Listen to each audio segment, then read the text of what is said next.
Kolkata lady doctor murder and rape case के regarding supreme court ने अपने 10 स्टेटमेंट्स दिए हैं। तो चलिए आज के इस वीडियो के अंदर मैं आपको उन्हीं 10 स्टेटमेंट्स को वन बाय वन रीड करके सुनाता हूं। तो सबसे पहले कि यह मामला सिर्फ कोलकाता की हत्या का नहीं है, यह मुद्दा है देश भर में डॉक्टरों की सुरक्षा का। अदालत ने इस मामले में स्वतः संज्ञान लिया है। और दूसरे स्टेटमेंट के अंदर कहते हैं कि हमें डॉक्टरों, खासकर महिला डॉक्टर और युवा डॉक्टरों की सुरक्षा को लेकर चिंता है। हमने पाया है कि वहां कोई ड्यूटी रूम नहीं है। हमें उनके कार्यस्थल पर सुरक्षित स्थितियों के लिए एक राष्ट्रीय सहमति और प्रोटोकॉल विकसित करना चाहिए। और तीसरा स्टेटमेंट देते हुए कहते हैं कि हम जानते हैं कि वे सभी इंटर्न, रेजिडेंट डॉक्टर और सबसे महत्वपूर्ण महिला डॉक्टर हैं। अधिकांश युवा डॉक्टर 36 घंटे काम कर रहे हैं। हमें काम की सुरक्षित स्थिति सुनिश्चित करने के लिए एक राष्ट्रीय प्रोटोकॉल विकसित करना होगा। ऐसा प्रोटोकॉल जो सिर्फ पेपर पर नहीं बल्कि जमीन पर हो। और चौथा स्टेटमेंट देते हुए कहते हैं कि हम पीड़िता की तस्वीरें व नाम पूरे सोशल मीडिया पर प्रसारित होने से बहुत चिंतित है, जबकि ऐसा नहीं होना चाहिए। यह वारदात देश भर में सिस्टेमेटिक फेलियर है। अदालत के फैसले हैं जो कहते हैं कि यौन पीड़िता के नाम प्रकाशित नहीं किए जा सकते हैं। और पांचवा स्टेटमेंट देते हुए कहते हैं कि पुलिस ने हजारों लोगों को अंदर क्यों जाने दिया, क्राइम सीन को प्रोटेक्ट क्यों नहीं किया, प्रिंसिपल का ट्रांसफर दूसरे कॉलेज में क्यों किया गया। सीबीआई मामले में गुरुवार तक स्टेटस रिपोर्ट दाखिल करे। जांच नाजुक दौर में होने से रिपोर्ट सीधी कोर्ट में दी जाए। और छठे स्टेटमेंट को देते हुए कहते हैं कि कोलकाता के आरजी कर हॉस्पिटल में जब भीड़ घुसी तब पुलिस क्या कर रही थी। यह वारदात बहुत ही गंभीर है, इसलिए कोर्ट की निगरानी में टास्क फोर्स बनाया जाएगा।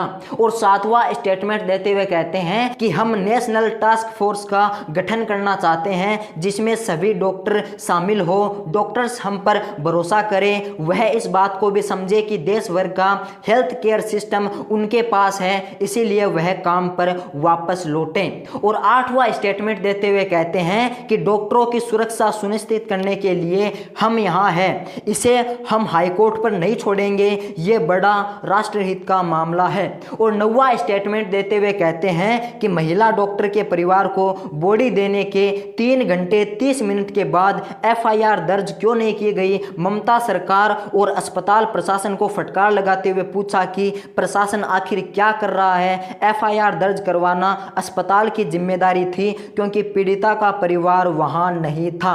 और आखिरी एंड 10वां स्टेटमेंट देते हुए कहते हैं कि ऐसा लगता है कि अपराध का पता सुबह सुबह ही लग गया था। प्रिंसिपल ने इसे आत्महत्या का मामला बताने की कोशिश की, माता पिता को शव देखने की अनुमति नहीं दी है।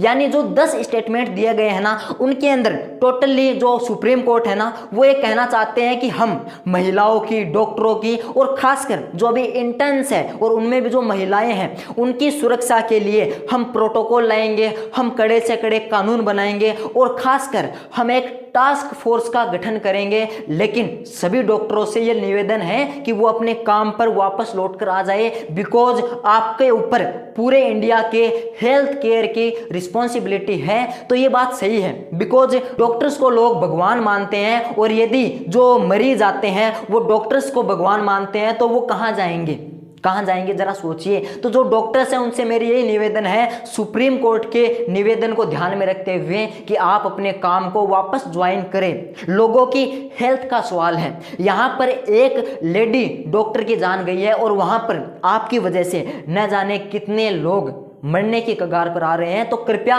वापस अपने काम पर लौट कर जाइए। सुप्रीम कोर्ट ने ये वादा किया है तो सुप्रीम कोर्ट इस वादे को जरूर निभाएगा। सुप्रीम कोर्ट कड़ी से कड़ी कार्रवाई करेगा, बिकॉज सुप्रीम कोर्ट ने ये साफ साफ इंस्ट्रक्शन दे दिए हैं कि ये मामला सिर्फ और सिर्फ सुप्रीम कोर्ट हैंडल करेगा। ये मामला जो बाकी अदर कोर्ट्स होते हैं ना, जो स्टेट लेवल के, उनमें नहीं दिया जाएगा। तो चलिए आज के इस वीडियो में बस इतना ही बताना था आपको, जो भी सुप्रीम कोर्ट ने 10 स्टेटमेंट्स दिए थे इस केस के रिगार्डिंग। और आगे आगे इस केस के रिगार्डिंग जब जब कोई बड़ा फैसला आएगा, जब जब कोई बड़े सबूत का हमें पता चलेगा, तो हर बार वीडियो लेकर हाजिर होंगे। लेकिन हम न्याय तो नहीं दिला सकते हैं, न्याय दिलाने का अधिकार है कोर्ट के ऊपर, लेकिन हम आवाज़ तो उठा ही सकते हैं, तो हम आवाज़ उठाएंगे, बार बार उठाएंगे, आपके लिए भी और जो सभी पीड़ित हैं उनके लिए भी।